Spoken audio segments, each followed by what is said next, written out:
Well, good evening, everyone. Hope you all are doing okay. Thank you for joining us here for our presentation about career professional outcomes at Gonzaga University.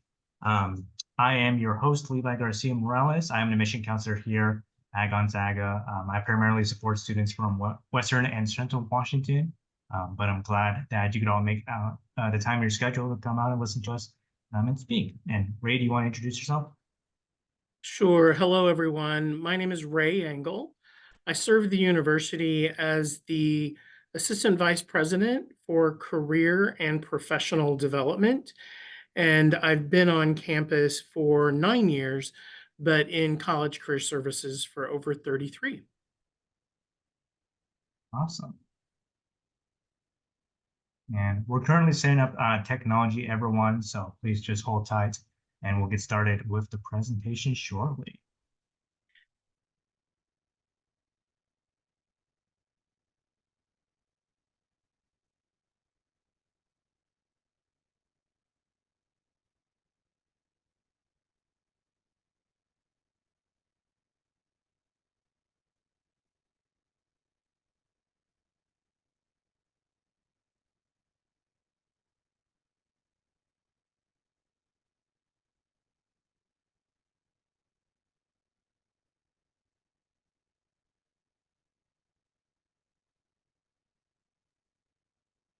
Also, one important note to everyone, as we kind of get things set up, is that you will notice that the chat box has been disabled for the duration of the presentation. If you do have questions, please feel free to use the Q&A function. You can type out your questions in there, and then from there, myself and Ray will be able to answer them. Feel free to answer or put as many questions as you like throughout the presentation, or you can save them in the end. We want to open up kind of the space for you all and be as flexible as possible.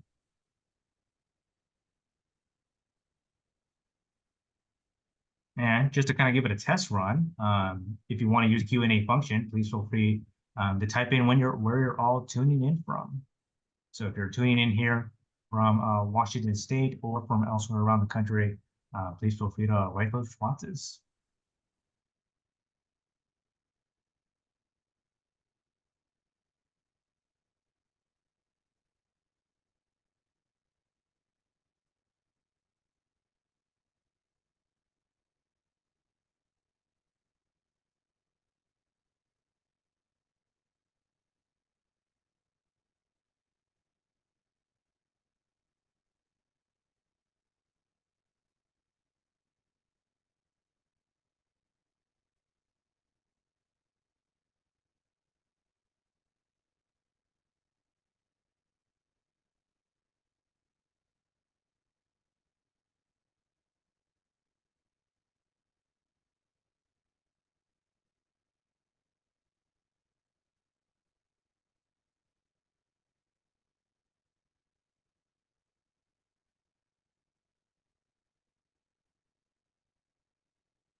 Hey, Levi, I'm trying to respond to you, but the chat will not let me respond to you.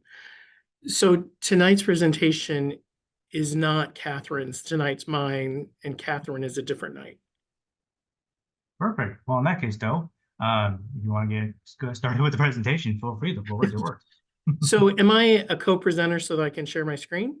Yes, let me make you a co-presenter.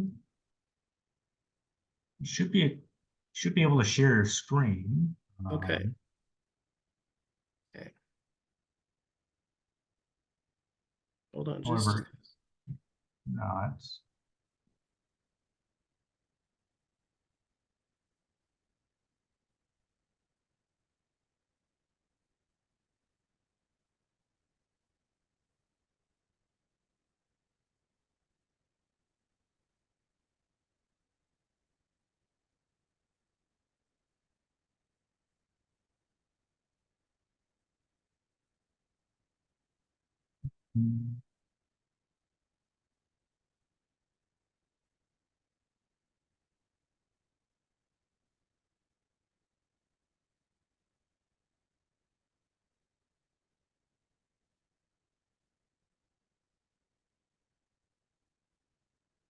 Any luck there, Ray?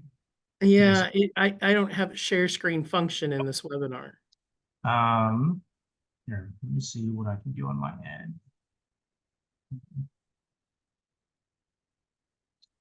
I'm going to type this in the chat box, and then hopefully you'll be able to see it and enjoy it. You might have to rejoin the presentation. I'm clicking.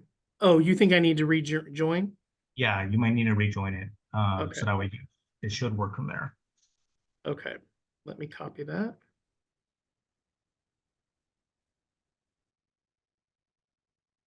Technical difficulties, everyone. Definitely Zoom can be a little bit finicky sometimes, but promise we'll get it sorted all out and started with the presentation shortly.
All right. Any luck there, Ray? I am here, Perfect. and let me see if I can share my screen.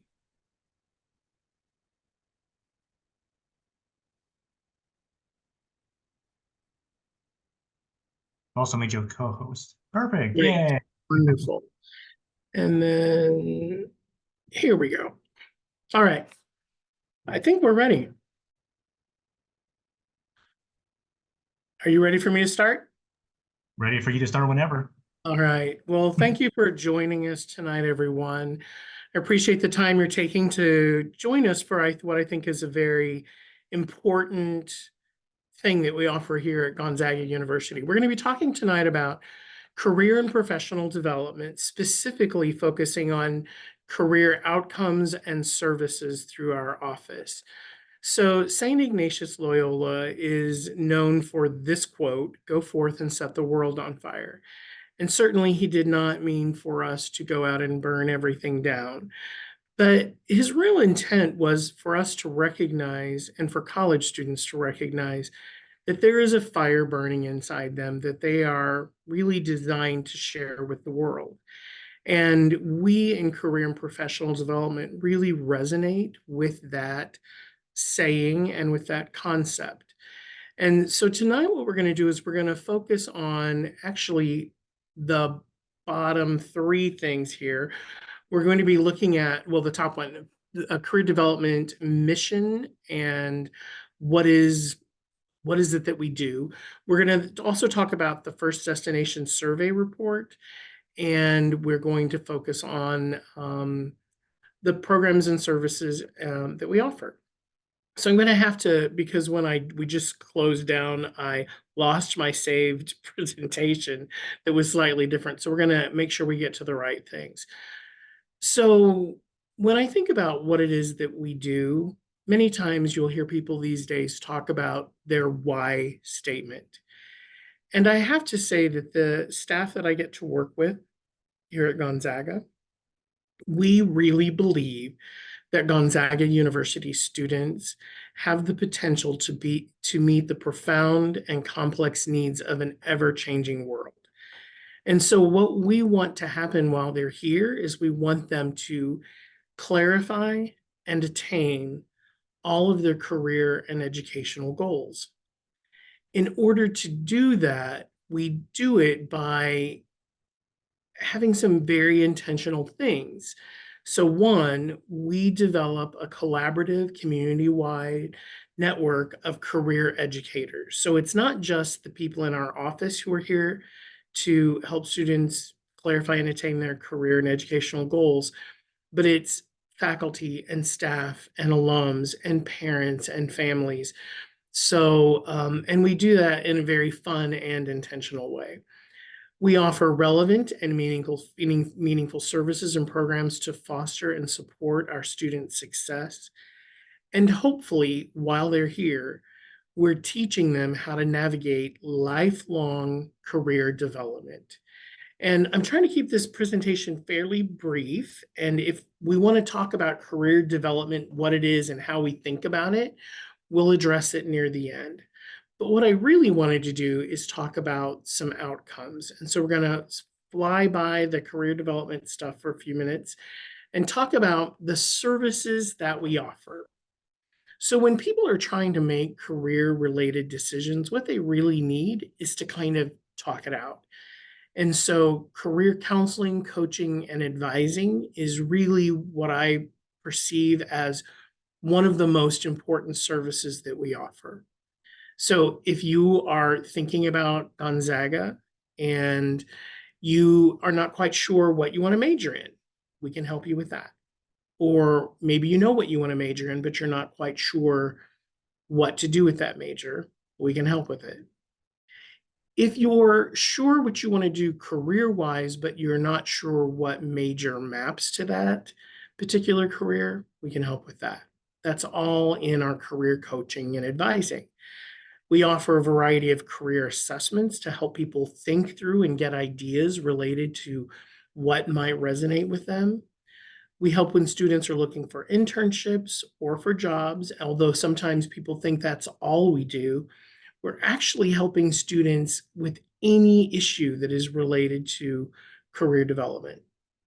Let's say that you are being offered a job and you want to negotiate that offer, or you're thinking about graduate or professional schools, specifically medical school, dental school, occupational therapy, physical therapy, physician's assistant. That would all fall with a program that is another location for a different night that we call H3P, which is the Health Professions Pathways Program.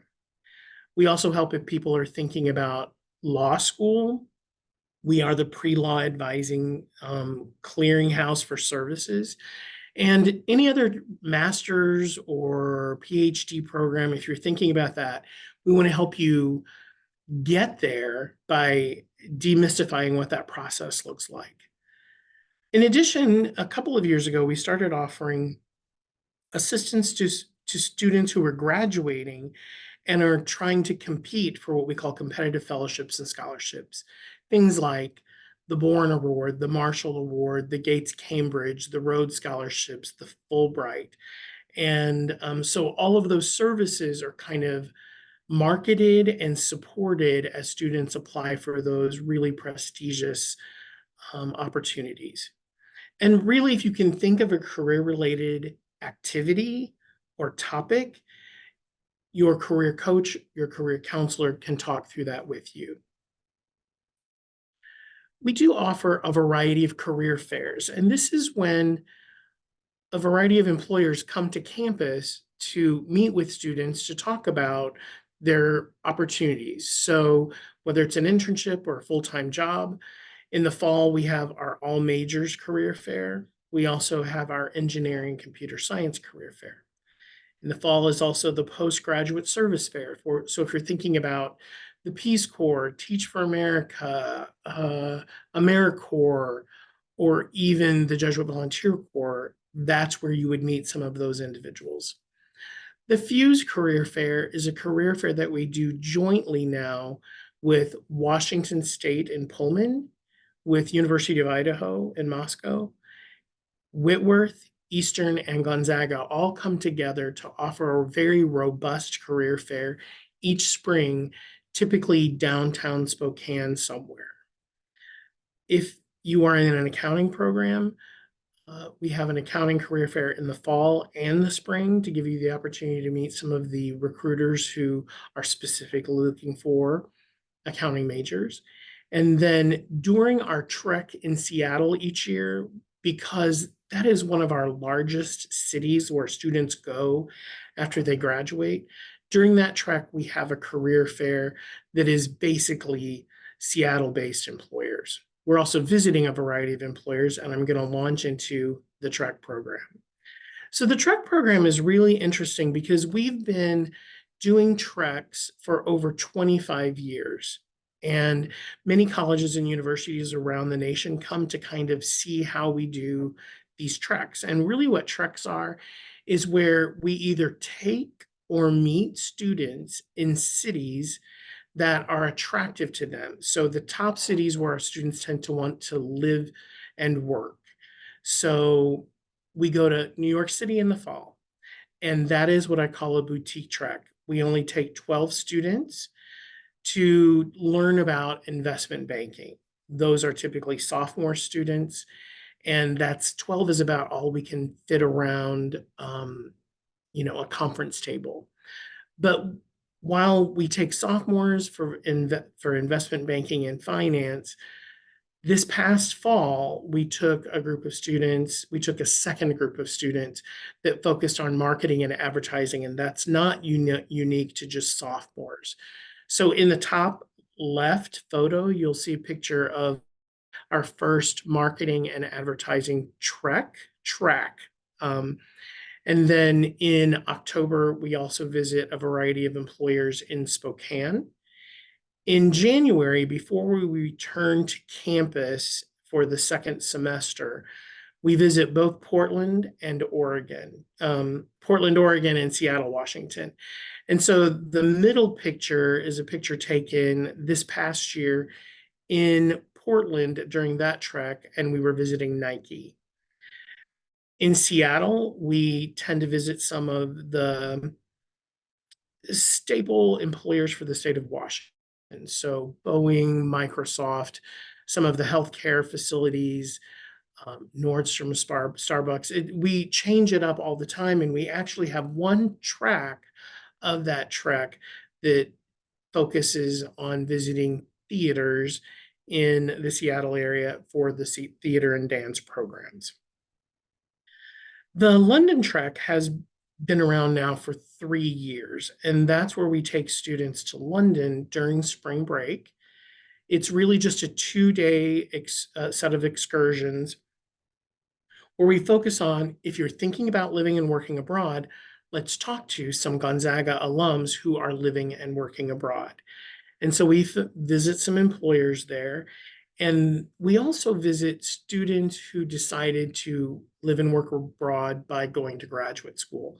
So the bottom picture was just taken a few weeks ago with a group of students who went with us to London. During that same week, we visit the Bay Area to meet with alums who live in the area and want to meet Gonzaga students. And then each year after graduation or commencement, we either go to Denver or to LA. Even years are Los Angeles. So we'll be going to Los Angeles in late May. And that trek this year is going to focus on some entertainment industry things. So I think we're visiting Disney Studios and another studio while we're there. So really great opportunities for students to get exposed to alums who live and work and do the kinds of things that they may want to do.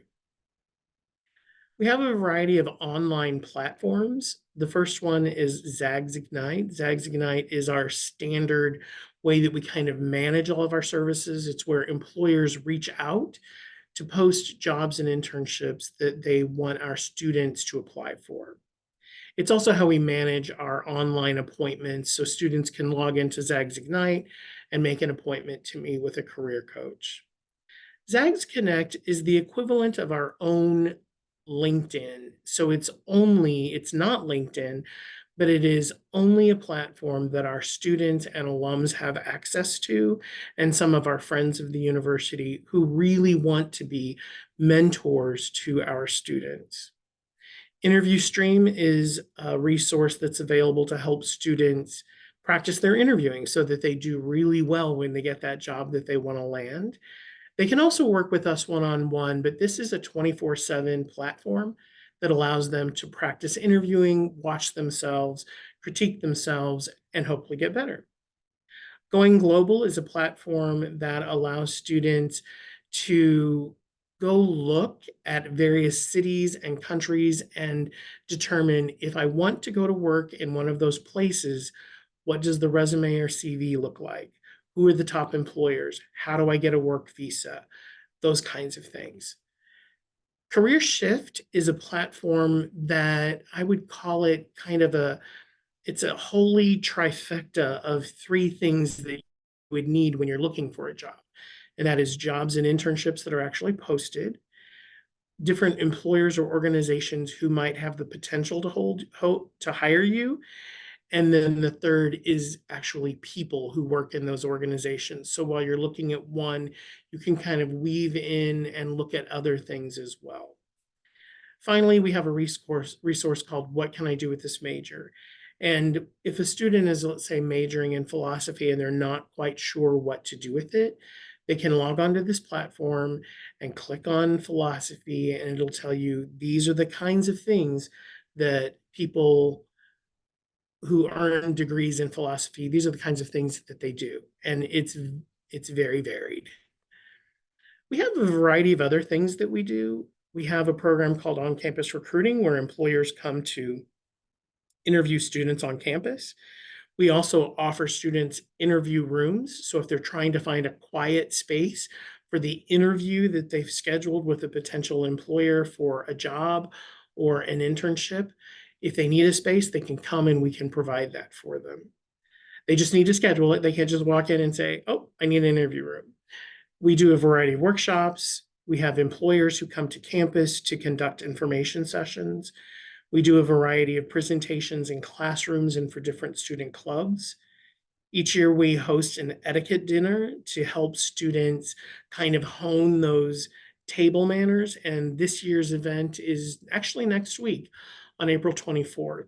And we're not calling it an etiquette dinner, we're calling it Dine and Shine. So you get to learn how to kind of master the table manners that you need to have while making conversation with people that you don't know. So we have a table host at each table. We're taking breaks in our tutorial to help them develop that skill. If students want to order business cards with the Gonzaga logo, we will help them do that. Um, and in the last year, we purchased a professional headshot photo booth. And so if a student wants a headshot for, let's say, their LinkedIn profile, they can make an appointment online through Zags Ignite and come in and interact with the photo booth. This is not a carnival pictures and things like that. It's really for professional image that you can use as you're marketing yourself. Now, I want to switch gears and talk a little bit about something we call first destination. So for many people, they ask us about our placement report. And we haven't really called it a placement report for a long time. It's called the First Destination Survey.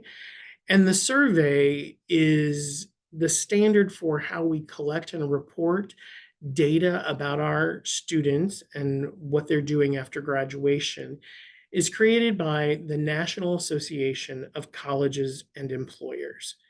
So NACE set these standards, and they are basically saying this: if a student is successful, they're going to fall into one of these categories. They're working or employed, they're continuing their education, they're volunteering, they're in some type of military service, or they could literally be taking time off and not seeking. And so we consider all of those people successful because they're kind of doing the things that they want to do. If a student is still looking for work after they graduate, and or maybe even trying to get into graduate school, they would be still seeking. And so they are the negative part of that success rate. So what I want to explain is that for the class of 2022, and these are only for undergraduates. I will say that when we add in our graduate students, our success rates go up, mainly because graduate students tend to already be employed while they're earning their degrees. That's the majority of our graduate students. So for us, we had a 75.5% employment rate, a 16.6 continuing ed rate, a volunteering rate of 2.0, a military service of 0.6, and a not seeking of 0.3. And so we still had 4.9% of our students 6 months after May graduation still looking for work or trying to decide what the next step was in their first destination. I will tell you that in general, we know about where 75% of our students are. So when you look at a survey response and a research response, that's a pretty high number. NACE asks us to have about a 65% knowledge rate of where our students are. So our total success rate, if you take out the 4.9 who are still seeking, is a 95.1% success rate. But I want to show you more of a longitudinal look at this. So we have been collecting data according to the NACE standards since 2016. And you can see that we went from 92 is our success rate, 93%, 94, 94.3, 85 to a 95.8 and a 95.1. So that 2020 is a really unique year. It was our lowest success rate, but even it being our lowest at 85, we were still much higher than the national average, which was about 75% that year. That is the COVID year. It's the year we would all like to forget. However, that year was unique for our students because a lot of employers rescinded offers or students just kind of stopped out saying, I don't know what to do. This is just too confusing. What is interesting is that the following year, we had our highest success rate, which shows a real snapback in what was happening in the workforce. And while I haven't created the final report yet, I know that the 2023 success rate is right around that 95.1. It might even be 95.3%. So we're holding steady with our student success. So that is first destination. And I'm going to show you this QR code. And if you would like to go to our website and look at all of this first destination data, it has stories about alums, students who graduated. It breaks up our success rates by college and school, by undergraduate and graduate, and then tells you information about top internship sites, top employers, top locations where our students go. And so if you probably don't know this, but our top two cities where our students tend to go for their first destination are Spokane and Seattle. And then close behind are places like the Bay Area, Los Angeles, Portland, Denver. And then we have quite a few moving to the Midwest and even to the East Coast. New York is very popular. So we really want students to be successful, and we do have a staff who really cares about our students. But I sometimes think that we fight a battle that students may be afraid to think about what lies beyond college. But I would say be comfortable with thinking about why you're taking this step in life and engage in the career development process, and we'll engage with you. We won't tell you what to do, but we will engage with you. I just want to show you that this is our staff, and you are probably going to hear at some point from Catherine Brackman, who works with graduate and professional school engagement, especially that H3P program. But everybody on this list who has an asterisk by their name or title, they've earned a certification called the Facilitating Career Development Certificate. And it's because they're dedicated to really serving, and this is a 120-hour program. It goes beyond what they may have learned in, let's say, a master's degree in counseling or career coaching or guidance. But in the state of Washington, we have the lowest student to staff ratio of any career center, which means we have more students to support you as you are. I mean, we have more staff to support you students as you're thinking about what comes next. So I'm actually going to stop there and turn it back over to Levi and see. I cannot see the Q&A section, but if a Q&A or question comes up, we can talk about it. We actually do have a question here, if you want to Sure. answer that, right? Someone asked, do we have any data from the first destination survey specific to international students? We have international students in the data. We have not segmented them out in any way yet, but we can. If somebody wanted that data, we could get it for them. It might take us a few days. All righty. And again, everyone, if you have any questions, please feel free to use the Q&A function. Happy to get those answered for you all. Great.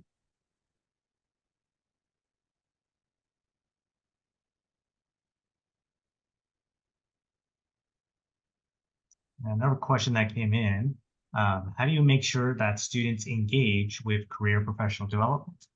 Yeah.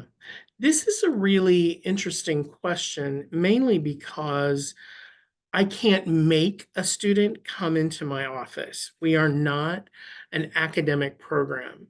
So what I would say is we do a lot of marketing. And you remember when I said earlier, we try to create this network of career educators who help and support us. And we do that through a program called the Career Kindler Program. So we do a lot of marketing, we create a lot of relationships, and then we oftentimes tap into parents and say, please send your students our way.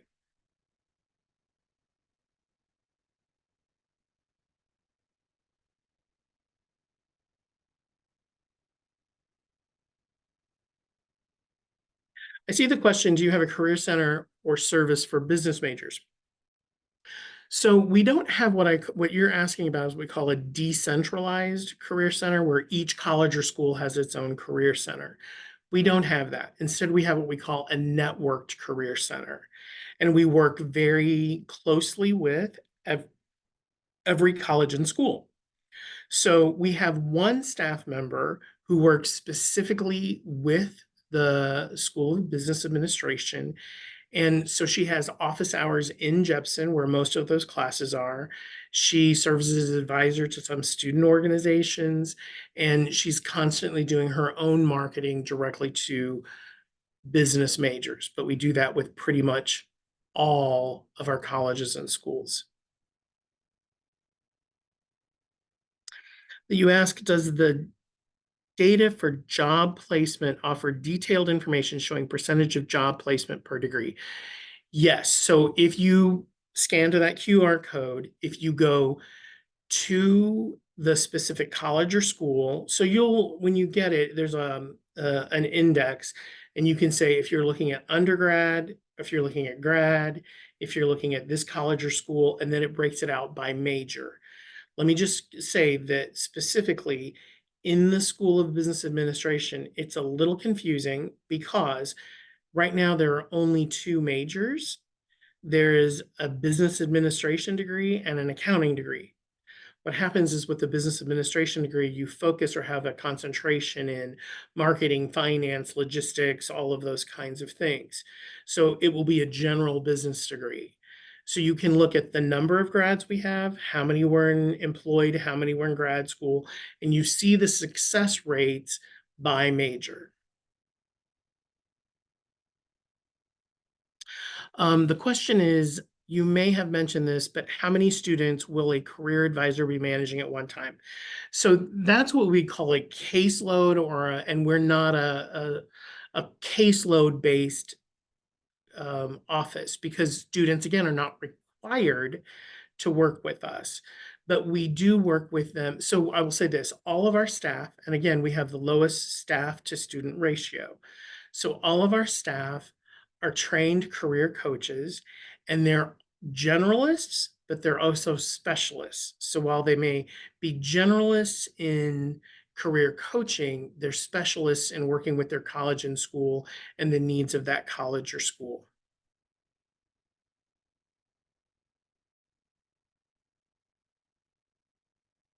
Can I speak with an advisor about what courses I should take when I'm not quite sure about my major? How should I start? So I would say this question is more um, with your academic advisor. So if you haven't started, if you haven't picked a major, you would talk to academic advising and say, I really want to optimize my first couple of semesters so that I'm taking classes in a variety of different majors to see what I like and be thinking about the ones that you like. Once you matriculate, once you're on campus, even in the first week, come to our office. And what we'll do is start working with you as it relates to, let's figure out what you want to do career wise. Because once you want to figure out what you want to do career wise, we can help you then map what major will lead and help you develop the skills and knowledge to be in that career field. Ray, can I also build off the answer you just gave? Sure. So all of our students here at Gonzaga take what is known as our university core curriculum, also known as our general education classes here. So classes like English, math, communications, philosophy, science are all designed to kind of help students become a little bit more well-rounded in the world around them. Even if students are undecided on what they want to study, that's okay. We want them here at Gonzaga. So they'll still take that core curriculum, gives them about 2 years to sort of decide what majors they might be interested in. And then at their start of their junior year, that's when they typically start declaring on a specific majors, just so they can stay on track for graduating in 4 years. But it's a good question. Yeah. The next question, if I am coming in as a first year, but I have an associate, can I go on career trips in my first year? You can go on a career trek any year that you're here. We've had students go on the same trek, let's say to Seattle, all 4 years. And that is our largest trek. The only one that is has a limited to class year is the New York City banking and finance one, because the sophomore year is when that industry begins to recruit. So if you come as a junior, you've missed out on the majority of the recruiting. So we try to get started. And is the we call it first destination data for the sports management major is also in the QR code. You're going to go to the School of Education. That's where the sport management major is. So go to School of Ed, undergrad, and then it lists, I think special ed and a couple of other things, but sport management is the major there. Would I speak to the alumni community engagement and the specific major city hubs in the US where they are located, i.e. more common on the West Coast? So again, if you go to the first destination report, you are going to see the breakout by year of what areas were most popular. So Spokane and Seattle tend to fight this annual battle as to which is going to have the majority of our students. The reason Spokane wins some years is that a lot of our students choose to stay in Spokane to go to graduate school. Like, let's say they stay for the master's in accounting, or they stay because they want to get a master's in leadership studies in ComL or Orgel, or they want to get their teaching certification. So it breaks out the states and the cities that are the most common. But what we have seen that has been consistent is that our top cities, Spokane, Seattle, Portland, Los Angeles, San Francisco, we've seen San Diego a little bit, we've seen a little bit of Portland, and then Denver, and again, these kind of fluctuate year to year, but DC is popular, and New York City and Chicago. So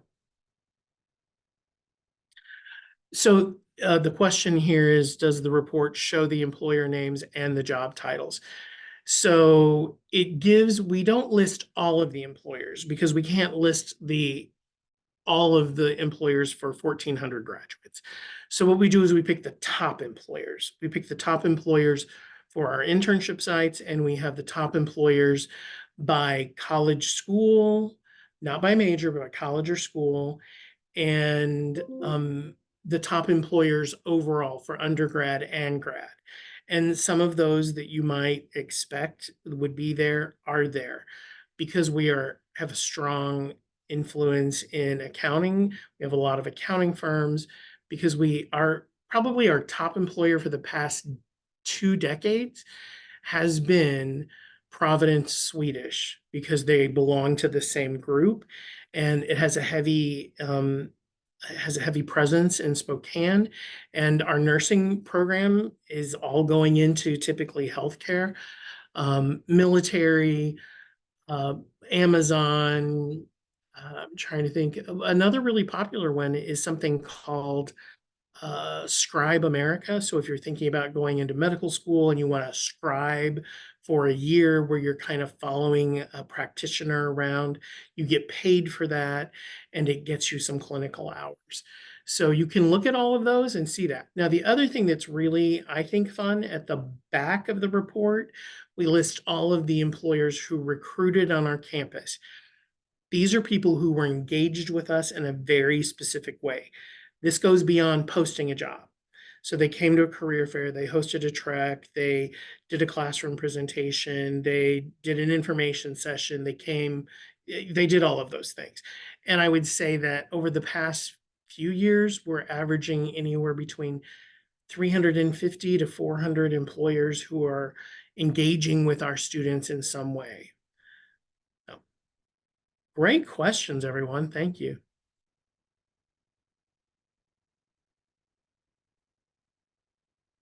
I mean, I will just throw in here, I don't know if I can even chat at the moment, but you can always reach out to our office. At the website is careers@gonzaga.edu, careers@gonzaga.edu.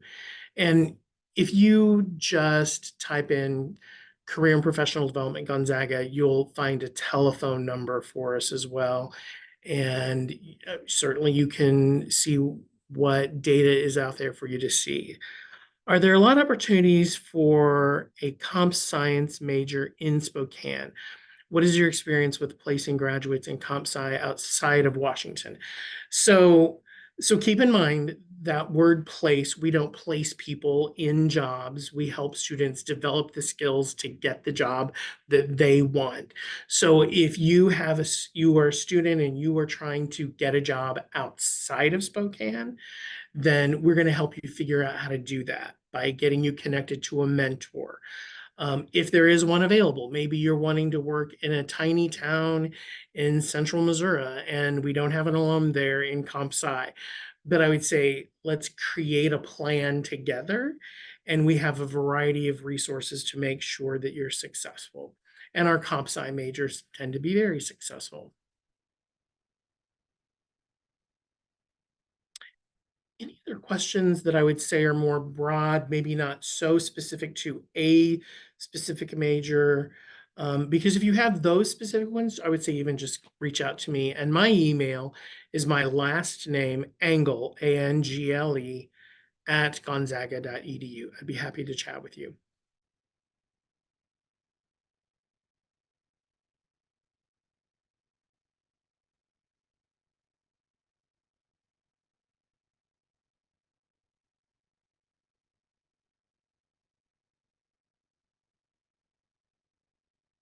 I see we have somebody who raised their hand, and I'm not sure what I do with a raised hand. If someone is raising their hand, please feel free to please feel free to put your questions in the chat box so that way we can read it. Okay. It says, do many students pursue careers outside of Canada? So I'm not quite sure. I would say that most of our students are pursuing careers outside of Canada because they live in the US and they're working in the US. So are you saying that students who are from Canada who are seeking careers outside of Canada? I'm not quite sure if you can be a little more specific. But I have worked specifically with Canadian students who want to live and work in the US. And the complication there is that you have to get some type of work visa to make that work. However, international students oh, do many students, okay. Yes, we have a significant number of students who pursue careers outside of the US. It's not a gigantic number, but it's usually they're very focused on what they want to do, which is really why we created the London Trek, because the largest number of alums outside of the US who are Gonzaga alums are in the UK. Um, but we do have uh, I think a graduate program in Canada that is through certain school districts. And so we oftentimes have Canadian students who are actually living and working in Canada, and our teachers are going to them. So I'm not sure how many of those we have.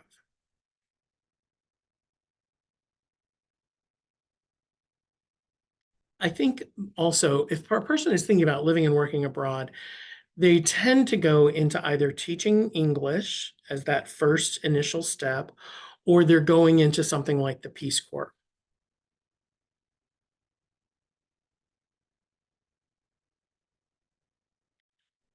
So what does the support look like for undergrad students to get sports management internships or experiential opportunities?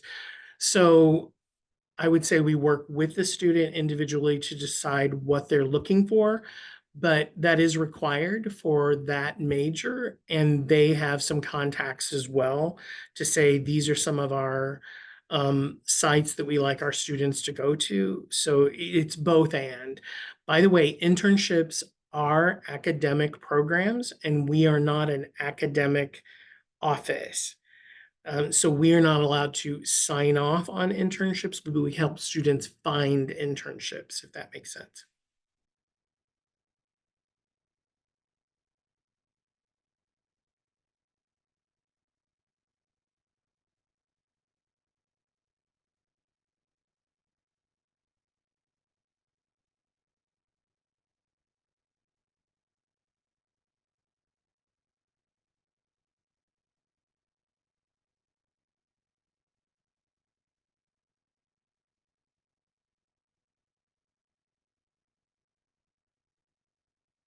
So the question is, are there internship options for students interested in animation or digital art and design?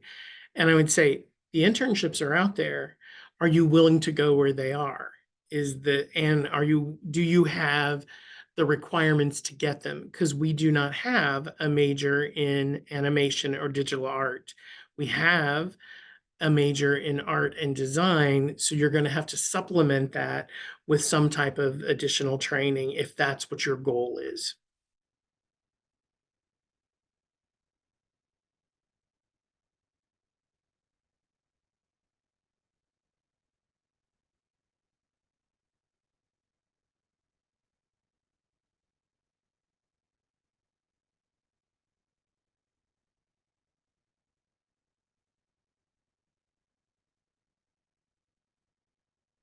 All right. Levi, I think we've kind of exhausted all of our questions. So I may just turn it back over to you and just say thank you, everyone, for your time tonight. I hope to see you on campus soon. Okay, I've got a couple more questions and I'll answer these. Could you talk about the differences between internships and summer jobs? That's a wonderful question. So, so internships, as I said, they're academic programs. If you are getting an internship that's tied to your major, you are going to have to take it for credit, or you may want to take it for credit. The problem is they're going to pay for that credit while you're working. So you're going to be paying tuition while you're working somewhere else. Some employers will allow you to complete an internship and call it an internship, but not take it for credit. So that's really great. But if the employer wants you to do a summer internship and requires you to take it for credit because of the legal risk involved in having a college student in their workplace, then you're going to have to take it for credit. So if you take an internship for credit, you can call it an internship. You can even take a summer job and not take it for credit and call it an internship. So some people do work summer jobs that they call their internship, but you need to make sure that the employer knows that you're calling it an internship. The question here is, what kinds of internships would a psych student go for? And I would say that that question really relates to the individual psych student, because a psych student could be choosing a variety of things that they want to do. So if they want to go into clinical mental health, maybe they're doing some observation hours in clinical mental health. If they want to be a guidance counselor, maybe they're working in a school. So it really does depend. Are they wanting to do a researcher? Are they wanting to get a master's degree in counseling? So it really depends upon what that particular psych major wants in their career field. So I would hate to say, oh, all of our psych majors do this internship, because that's really not the case. They do a variety of things. And it's one of our great liberal arts majors that could do a lot of things.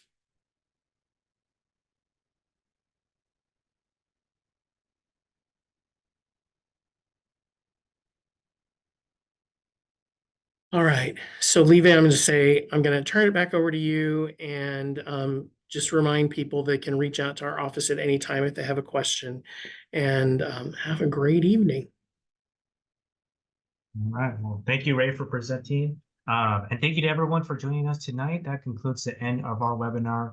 Please feel free to contact the Office of Admission for any questions that you might have, or contact our Center for Career and Professional Development Services for any questions about careers or internships or the like, if you want to know more about it. But with that, this webinar will close shortly. And again, I hope you have a fantastic rest of your night. Great. Good night, everyone. Good night, everyone.